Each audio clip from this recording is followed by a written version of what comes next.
Assalamualaikum warahmatullahi wabarakatuh. Orang Arab Badui datang ke Nabi mengatakan, saya sudah beriman ya Rasulullah. Maka ketika ada datang seorang Arab Badui mengatakan, aku telah beriman. Lam tu'min, kamu belum beriman. Apa penyebab seseorang ditolak keimanannya? Tak banyak yang ingat kepada Allah. Agar kalbu kita bangun, apa yang kita kejar di dunia ini semuanya sia-sia. Tentang bagaimana manusia harus menerima takdir. Assalamualaikum warahmatullahi wabarakatuh.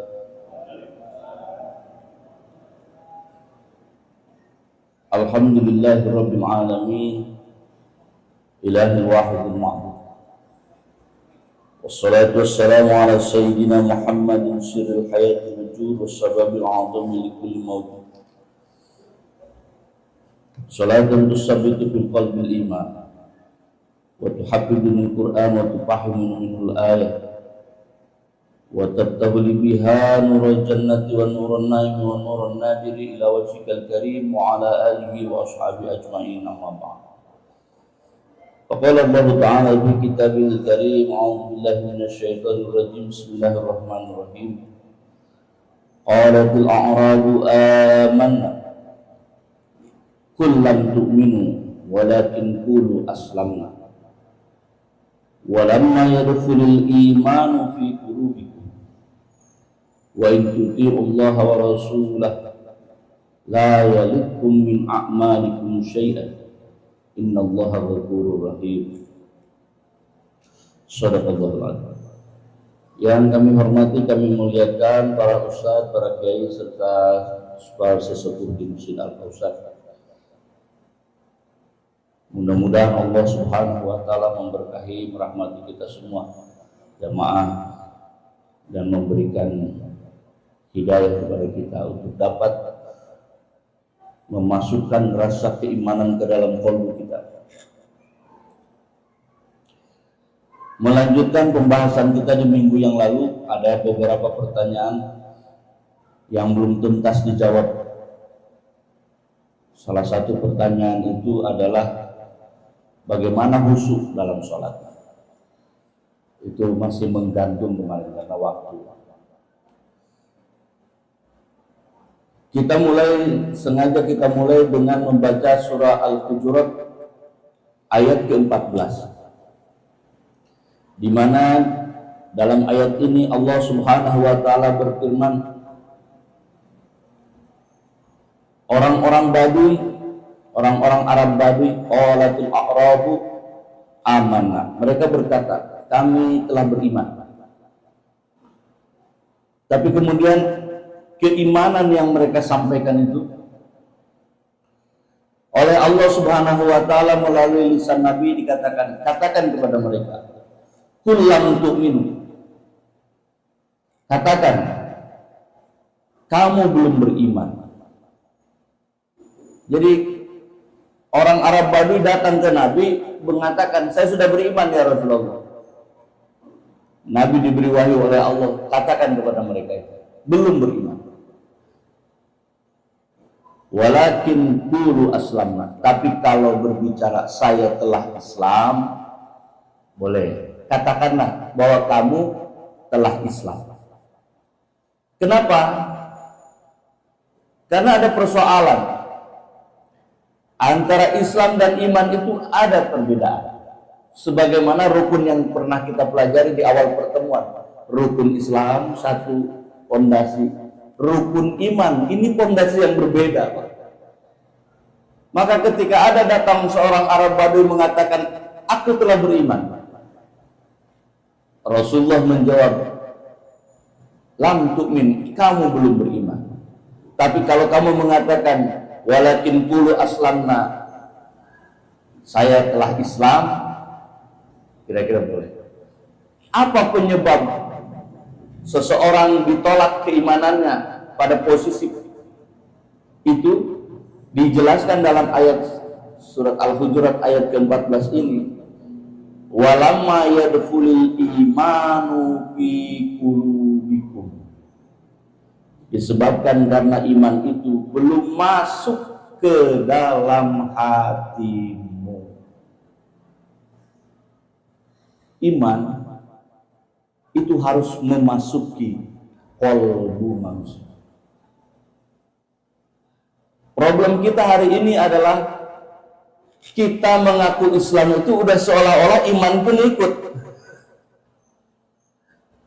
Maka kita mengabaikan keimanan itu. Kenapa? Karena ya sudah berislam saja sudah selesai, iman ngikut sendiri. Maka nggak pernah kita urus nih urusan iman ini. Padahal fondasi iman itu ketika malaikat Jibril bertanya kepada baginda Nabi, "Pak akhbirni anil iman," maka Nabi menjawab,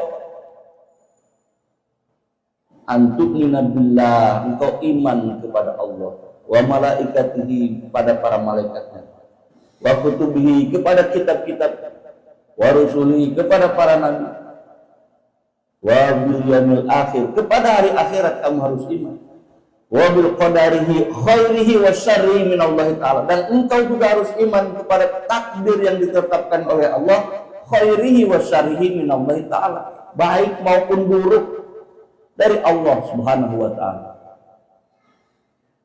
Minggu kemarin agak sedikit kita bahas tentang takdir itu. Gimana takdir itu?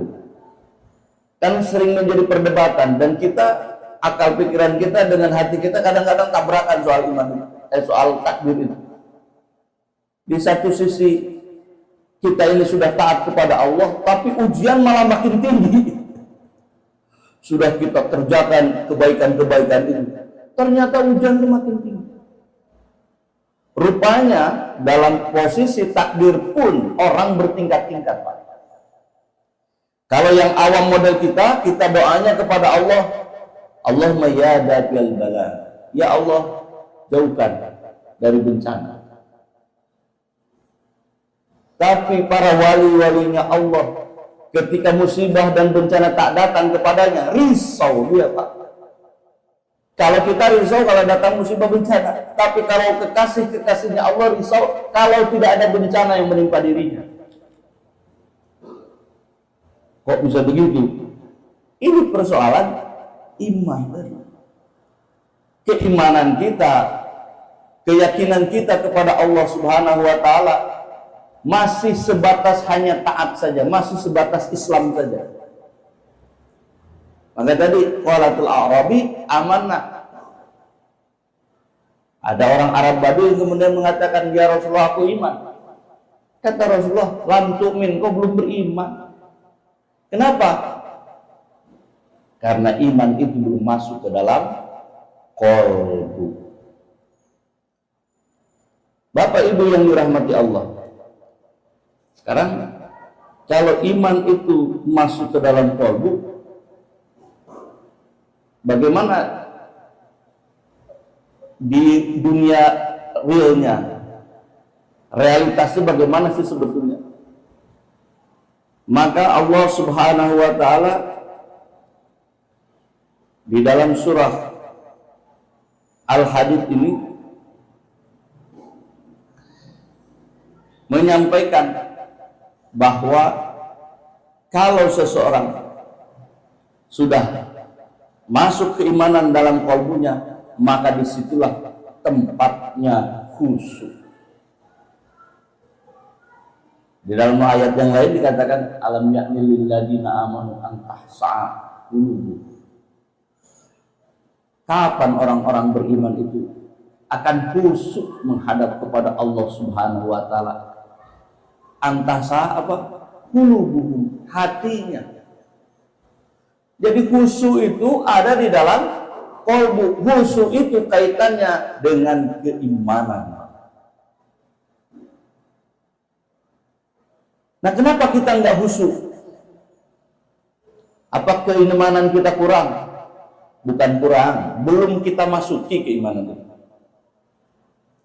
Belum kita kelola keimanan. Belum kita ketuk keimanan itu. Nah, oleh karena itu, Bapak Ibu yang dirahmati Allah, ada satu kitab yang dijelaskan oleh seorang guru mursyid Tariqah Qadiriyah Naqsabandiyah, kitabnya itu disebut dengan Miftahus Sudur. Apa Miftahus Sudur? Kunci cara membuka dada, kolbu. Jadi sepanjang kita melaksanakan rukun Islam, bagus. Tetapi sepanjang kita hanya melaksanakan ini tanpa ma'rifatullah, tanpa iman kita kepada Allah, tanpa tauhid yang kuat di dalamnya, maka melaksanakan ini hanya sekedar gugur kewajiban. Melaksanakan rukun Islam, kalau tidak ada tauhidnya, hanya sekedar gugur kewajiban, hanya sekedar Islam saja. Kita jelaskan lagi supaya kita tidak menganggap bahwa wah Islam itu remeh. Enggak, Pak. Islam itu tahap yang paling bagus. Kenapa? Karena ada di luar kita yang tidak Islam, yang tidak taat. Ketika Allahu Akbar, Allahu Akbar, panggilan adzan, seorang muslim pasti akan datang ke masjid. Kenapa? Taat dia. Ada banyak orang yang nggak datang ke masjid, banyak, Pak. Apa kemudian dia bukan Islam? Sebentar dulu, juga jangan dihukumi begitu. Tapi yang jelas, mereka yang Islam itu adalah mereka yang ketika dipanggil oleh Allah dia datang. Nah, ini udah lebih bagus daripada tidak datang. Yang datang bagus. Tapi ketika datang, Allah perintahkan. Misalnya diperintahkan oleh Allah agar kita ketika misalnya imam membacakan surah At-Tariq, misalnya surah ke-86, di situ Allah perintahkan falyanzuril insanu mimma khuliqa mimma indafiqi yakhruju min baini sulbi wat tara'ib. Falyanzuril insanu mimma khuliqa. Apakah tidak engkau pandang dari mana asalnya engkau diciptakan oleh Allah itu? Itu kan sebenarnya Allah sedang menyuruh supaya kita menghisab diri kita, memandang diri kita, melihat dari mana asalnya kita diciptakan. Lalu dijelaskan mimma khuliqa mimma indafiq.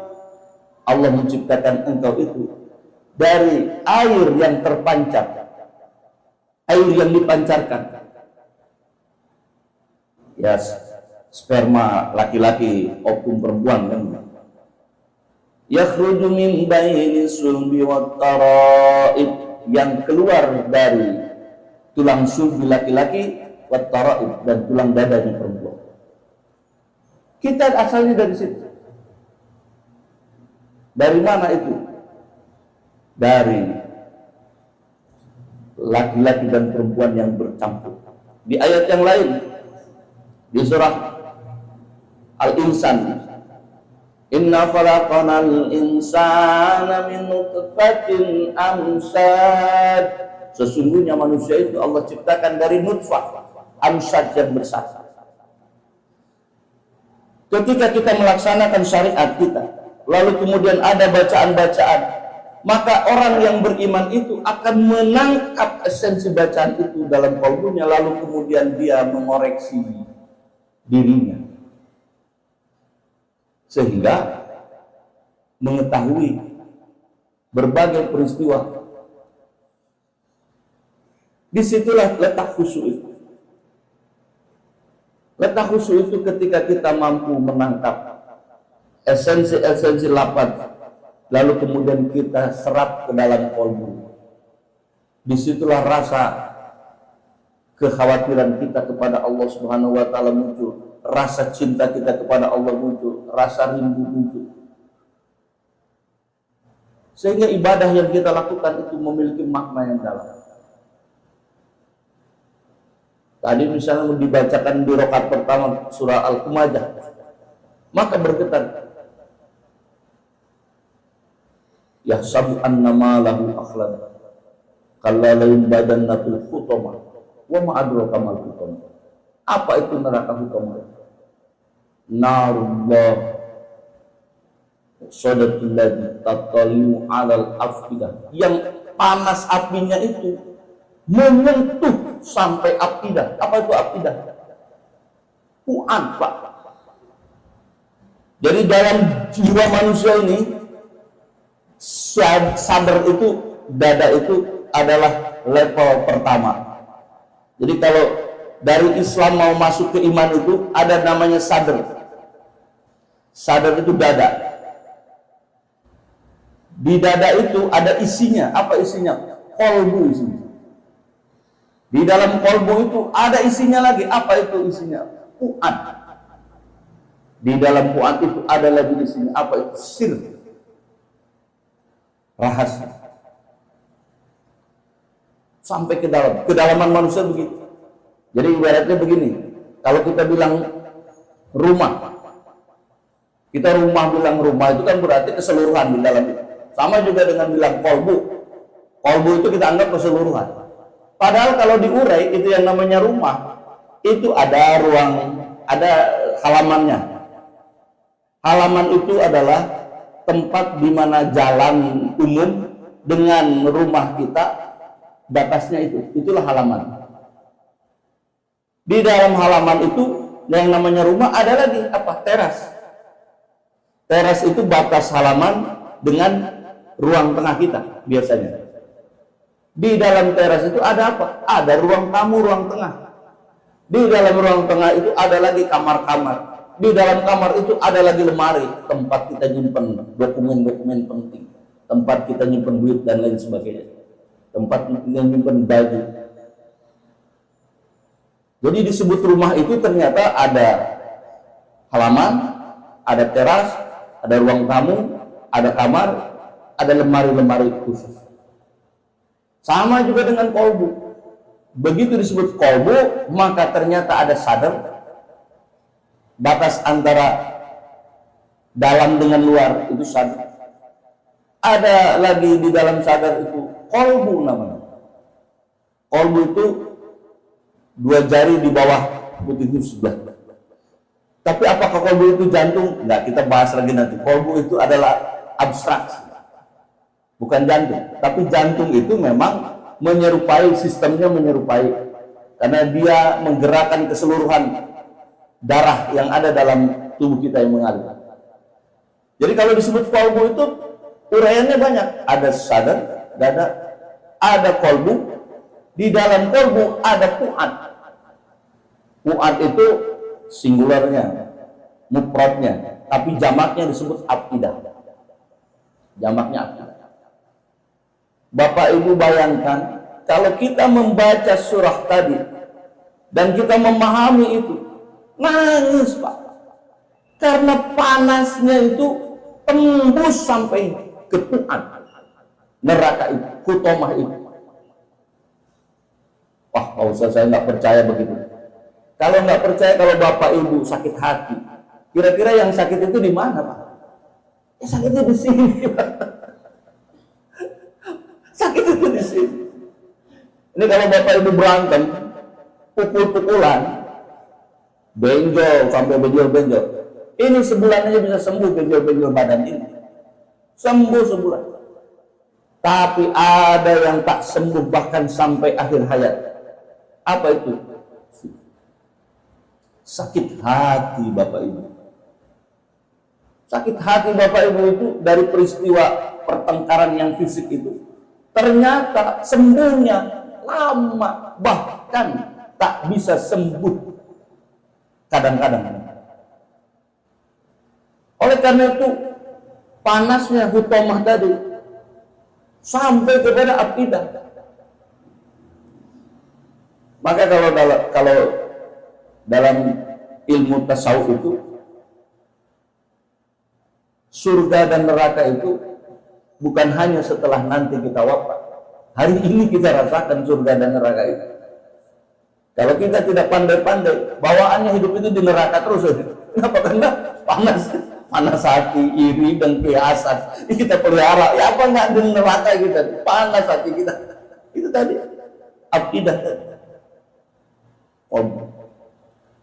Nah kita ini dalam konsep keimanan ini harus sampai ke dalam kolbu.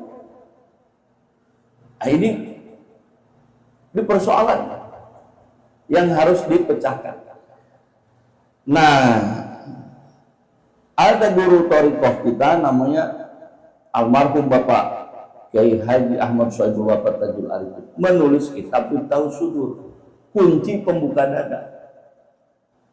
Apa yang beliau sampaikan ini sebenarnya kitab ini tipis saja kitabnya, dan yang menjadi rujukan dari kitab Miftahus Sudur itu ada 9 kitab besar. Salah satunya Tanwirul Qulub, Sirrul Asrar, itu kitab-kitab yang agak besar itu. Nah, apa yang kunci untuk membuka dada itu? Ternyata diawali dengan apa yang disebut nafi isbat. Zikir nafi isbat. Jadi diawali kitab ini dengan al-faslul awal fi bayani ma hiyatin nafi wal isbat. Jadi hakikat dari zikir nafi dan isbat. Wa amma mahiyatul nafi wal isbat fa huwa afdalu wa asyaddu ta'siran wa huwa kalimatun la ilaha illallah. Zikir nafi atau meniadakan dan zikir isbat atau menegaskan merupakan zikir paling utama dan paling besar pengaruhnya. Ia adalah kalimat la ilaha illallah.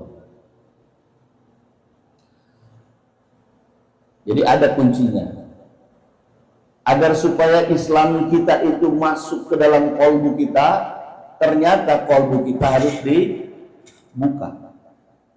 Kunci yang buka itu ternyata kalimat thayyibah. Apa? La ilaha illallah.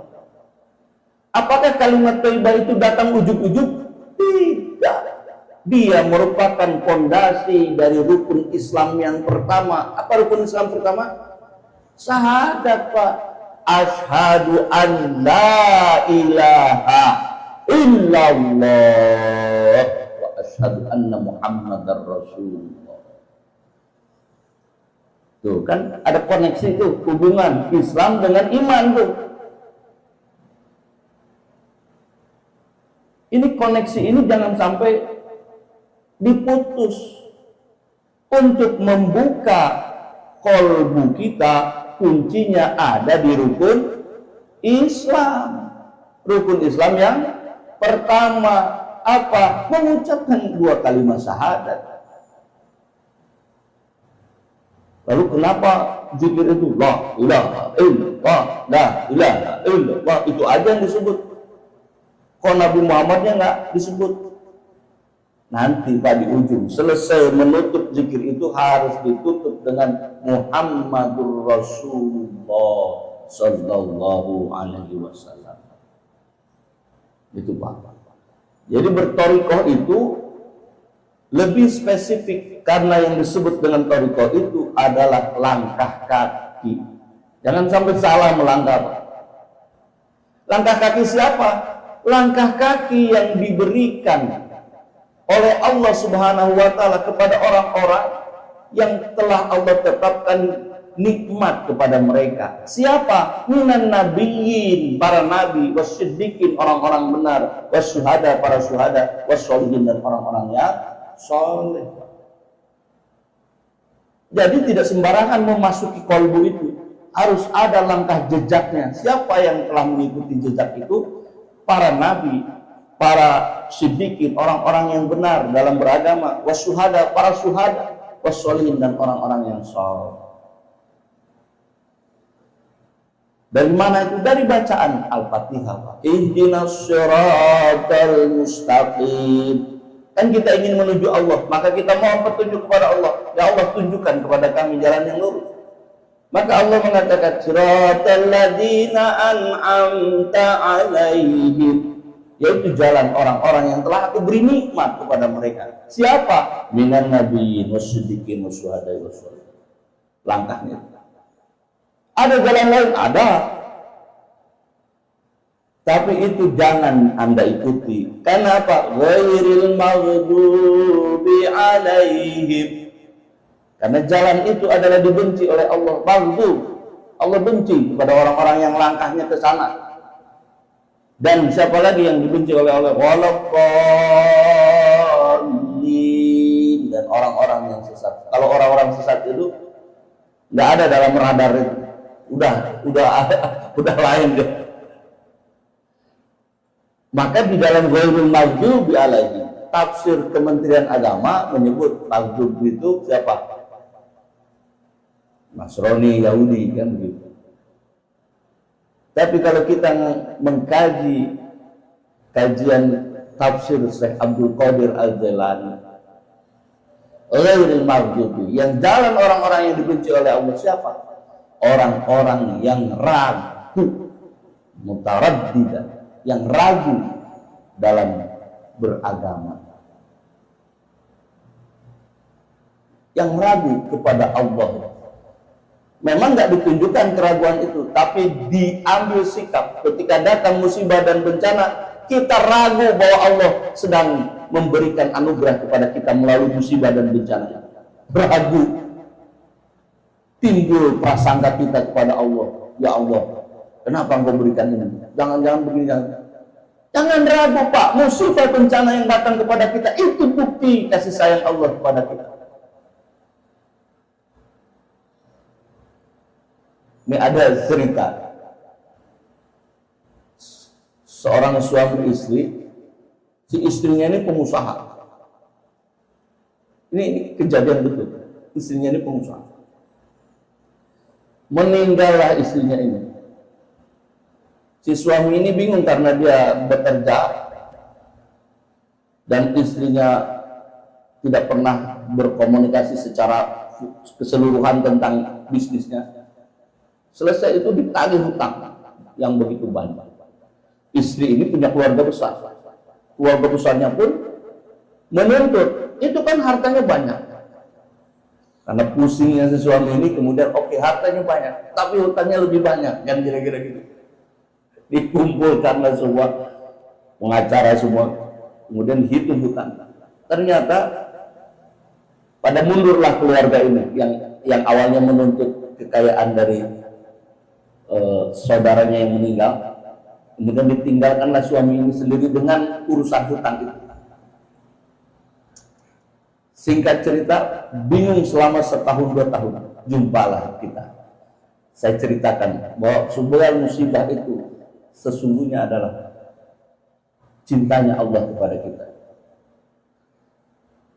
Baru dia merenung. Dalam renungan itu, setelah proses setahun ini kan sudah sebagian sudah diselesaikan, tapi masih ada sisa-sisa sedikit yang sudah kemudian dia agak ringan. Cuman tetap bertanya apa sebenarnya rahasia.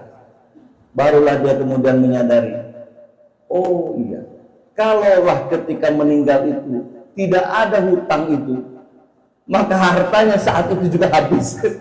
Sudah diambil sama saudara-saudara yang lain. Tapi disebabkan Allah cinta sama orang itu, masih punya anak yang masih kecil, maka kemudian ditunjukkan dulu musibahnya itu, utang yang banyak itu. Sehingga orang-orang yang tadinya mau ngambil semua ini, mundur semua ke belakang. Nah, sampai hari ini, alhamdulillah, beliau menyadari bahwa musibah yang menimpanya itu adalah juga bagian dari kasih sayang Allah Subhanahu wa Ta'ala. Jadi banyak sekali musibah bencana yang terjadi hari ini, sesungguhnya nanti kelak di masa yang akan datang justru akan kita syukuri. Banyak. Bapak Ibu yang dirahmati Allah, kembali ke soal bagaimana dari Islam memasuki iman itu, maka iman itu perlu dibuka. Kalau Nabi Musa alaihissalam berdoa kepada Allah, Rabbi sahri sadri wa yassir li amri wahlul 'uqdatam min lisani yafqahu. Begitu Nabi Musa. Tapi Nabi Muhammad SAW diberi keistimewaan oleh Allah Subhanahu wa Ta'ala. Kata Allah, alam nasrah laka sadrak. Bukankah telah aku bukakan untukmu kemudahan itu? Jadi beda umat Nabi Muhammad dengan umatnya Nabi Musa alaihissalam. Kita ini sebetulnya sudah memasuki lingkaran yang mudah. Begitu sholat itu sebenarnya kalbu kita sudah terbuka. Hanya saja merawatnya ini yang begitu kita bersahadat di dalam rukun Islam, itu sahadat sudah selesai, itu sudah terbuka kalbu. Cuman merawatnya ini di rukun iman ini kita agak belum lagi bicara rukun ihsan. Nah, oleh karena itu bagaimana cara merawatnya? Imam kan sering begitu kita mau memasuki zikir la ilaha illallah itu, Abdul zikri fa'lam annahu, kan gitu. Abdul zikri fa'lam annahu, yang paling utama, ketahuilah yang paling utama berzikir kepada Allah itu adalah la ilaha illallah.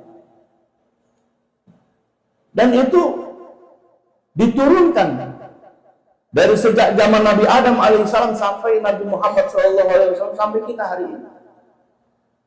Karena baginda Nabi ketika mengucapkan kalimat la ilaha illallah itu, beliau bersabda dalam satu hadisnya, beliau berkata, Abdul makutu, yang paling utama yang diucapkan ana oleh diriku, wa nabiyuna min qablu, dan oleh para nabi sebelum diriku, la ilaha illallah.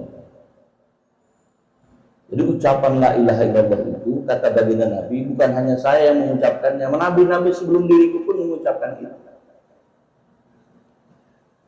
Nah, oleh karena itu Bapak Ibu yang dirahmati Allah, bukalah kalbu kita melalui zikir la ilaha illallah. Nah, itu di wilayah memasuki dari Islam ke iman.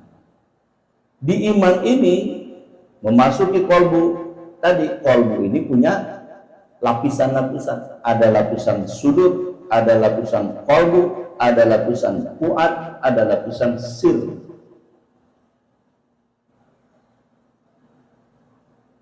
Baik. Lalu bagaimana supaya sholat khusyuk? Sholat khusyuk itu adalah sholat yang kalbunya ikut sholat. Jadi wajah kalbu kita itu harus selaras menghadap kepada Allah Subhanahu wa taala. Sebagaimana ucapan kita, wajjahtu wajhiya lilladzi fataras sama wa ta'ala. Terus kemudian ada bahasan harus pakai ini Pak Ustaz, ini wajjahtu wajhiya. Ada lagi sebagian mengatakan dosa pakai ini. Nah, yang begitu-begitu itu ilmu fikih urusannya. Yang penting Bapak Ibu punya ilmunya. Dari mana ngambil wajah tu wajah, bagaimana ngambil ini wajah tu, ini kira-kira begitu. Yang penting ada dasar landasan ilmunya, selesai Pak, nggak usah diperdebatkan. Sama juga dengan kunut dan tidak kunut. Ini yang kunut ini, nggak sah sholatnya. Yang nggak kunut, ayo dulu.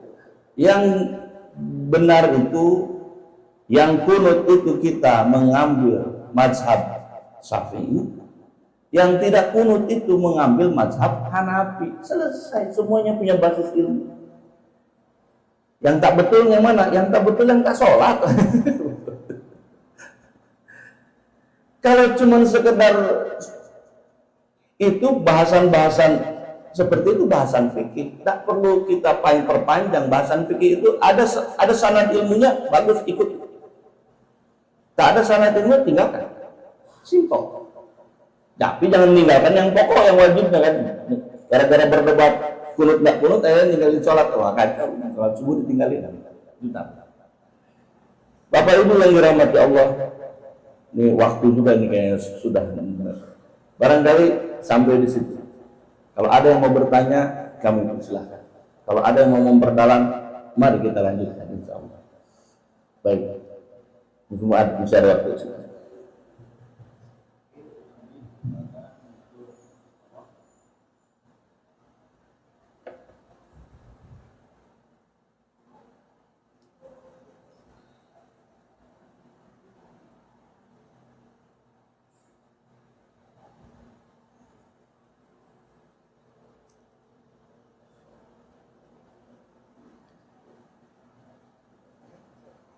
Habis ya.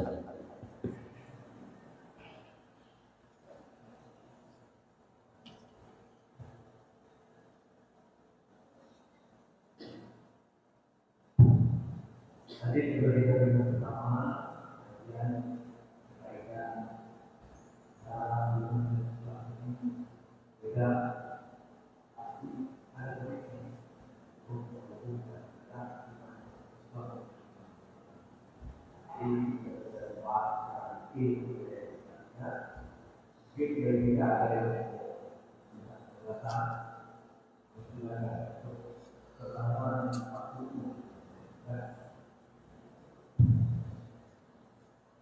Oh, ada.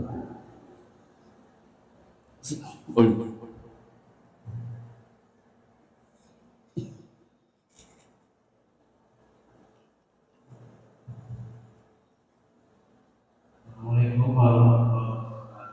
Waalaikumsalam warahmatullahi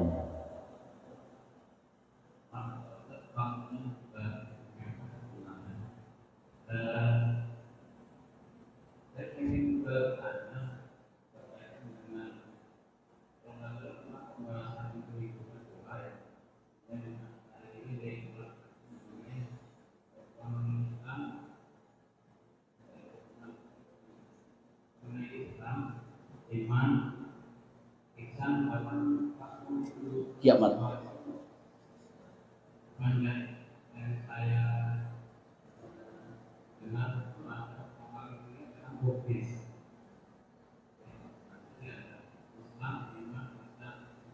Bukan, kiamat. Kiamat ya. Kemudian dihubungkan dengan kemarin dibahas tentang syariat, Ya, itu. Ya. yang saya pahami bahwa akibat itu yang paling tingginya. Ya.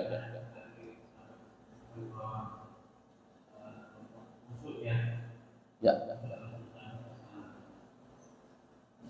Tetapi saya pernah membaca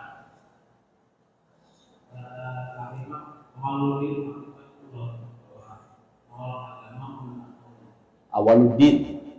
Awaluddin ma'rifat.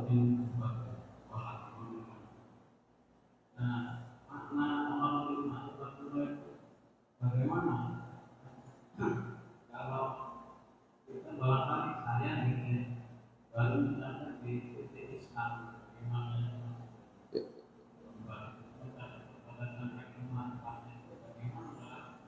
awal nanti. Baik. Assalamualaikum warahmatullahi wabarakatuh. Waalaikumsalam warahmatullahi wabarakatuh. Ya. Kita bahas dulu sedikit Al-Hadid ayat ke-16. Di Al-Hadid ayat ke-16 ini secara keseluruhan kalau kita baca, waktu cukup nggak ya? 2 menit lagi ya.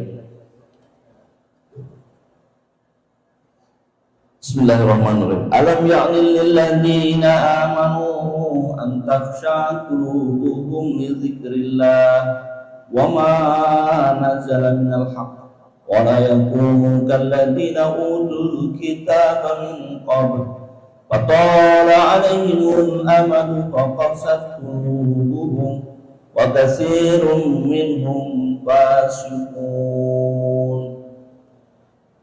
Lengkapnya ayat ini adalah belum tibakah waktunya bagi orang-orang yang beriman untuk secara khusyuk mengingat Allah dan mematuhi kebenaran yang telah diwahyukan kepada mereka. Ini kalau tafsir begini. Padahal ada kalimat di situ antah sa'a qulubuhum, khusyuk kalbunya. Nah, gitu. Tapi kalau dari tafsir kan nggak kesebut, kalbunya itu nggak kesebut. Antah sa'a qulubuhum. Tapi kita baca tafsirnya saja karena terjemah. Karena supaya kita bisa mengenali. Tapi kalau pendalaman harus tafsir. Nah, kemudian jangan seperti mereka yang berlaku, orang-orang yang telah menerima kitab sebelum itu, kemudian melalui masa yang panjang, fatala alaihimul amad, masa yang panjang, sehingga hati mereka menjadi keras. dan banyak di antara mereka menjadi orang yang fasik. Jadi problem dari kolbu yang tidak terurus itu adalah penyakit fasik, dan fasik itu penyakit yang paling berbahaya, lain di mulut, lain di hati. Allah paling benci dengan makhluk yang seperti ini. Innal munafiqina fil darkil asfali minan nar. Sudah Allah cantumkan. Ini bahkan ada satu surah yang disebut al-munafiqun, orang yang munafik. Kitab sucinya sudah dapat, sudah disimpan di rumah, tak pernah dibaca-baca sampai berdebu. Dibiarkan kolbunya. Sehingga apa? Melaluilah masa yang panjang, pada akhirnya kolbunya menjadi keras. Begitu dengar azan, boro-boro datang, tapi sakit telinga. Itu berbahaya penyakit kolbu. Nah, kira-kira kita nanti bahas minggu yang akan datang, insya Allah. Ada ini pertanyaan dari Pak siapa? Pak Mulyan. Sudah, Pak Sumitno. Tentang bagaimana tahapan, apakah makrifat itu yang paling tinggi? Karena ada awaluddin ma'rifatullah. Awal agama itu adalah ma'rifatullah. Itu kan secara keilmuan. Tapi dalam praktek kita memasuki agama ini kan turun temurun kita. Dan dari Islam dulu kita. Ma'rifat itu datang kemudian. Tapi bagi orang-orang yang mencari kebenaran, oleh Allah dikasih ma'rifat dulu Pak, baru masuk amaliyahnya. Kalau kita dari amaliyah pengen ma'rifat, orang-orang lain dari ma'rifat langsung ke amaliyah. Jadi problemnya sama sebetulnya. Kalau kita dari amaliyah dulu supaya ma'rifat, dengan amal-amal yang banyak ini, tahajud nanti tambahannya sholat fardu segala macam, ini untuk ma'rifat kepada Allah. Orang-orang yang lain yang dari non-muslim kepada Islam ini diberikan oleh Allah ma'rifat, baru amaliyah. Terus bagaimana baginda Nabi menguraikan ini? Dalam salah satu hadis Nabi dikatakan, as-syari'atu kas-syajarah. Syariat itu seperti pohon.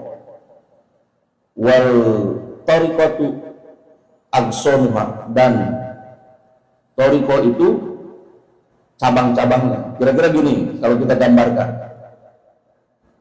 Syariat itu pohonnya, as-syari'atu syajarah, pohon. At-tariqah itu cabang.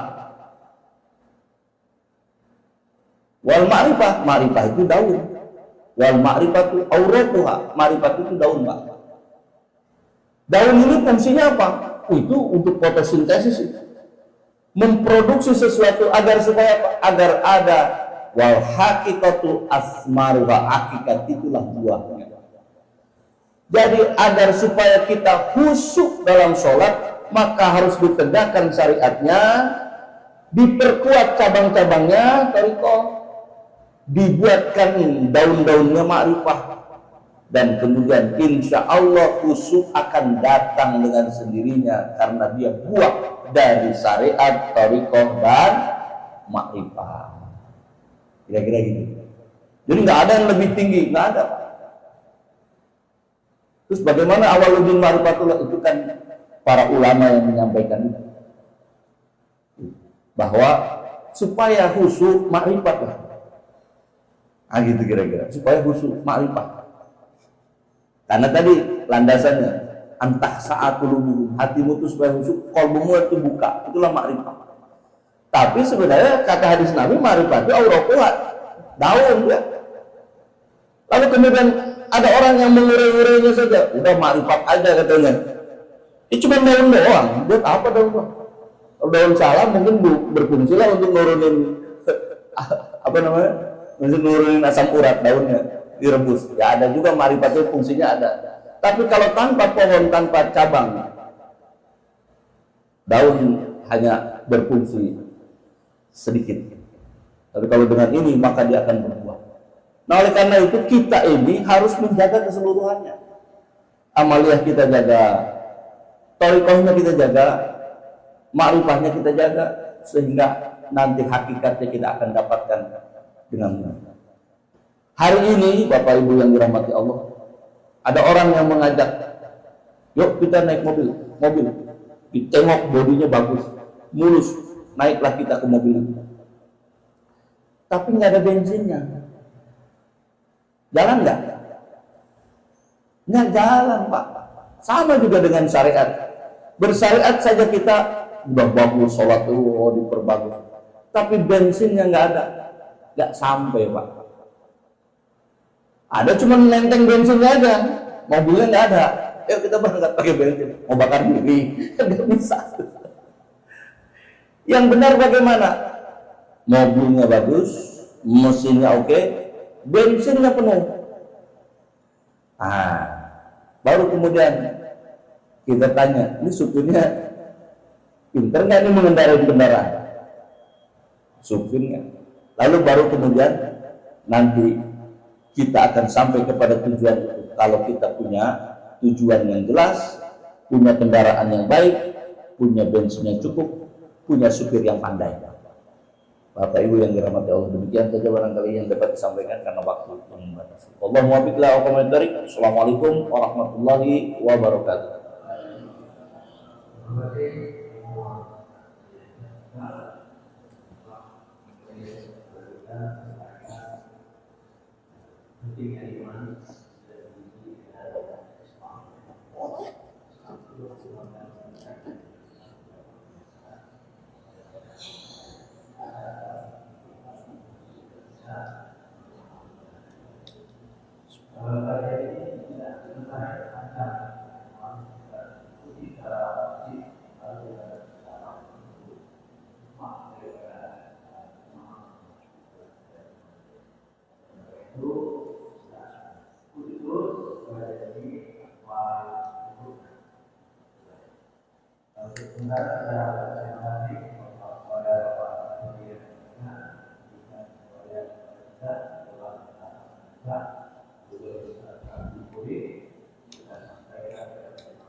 Waalaikumsalam.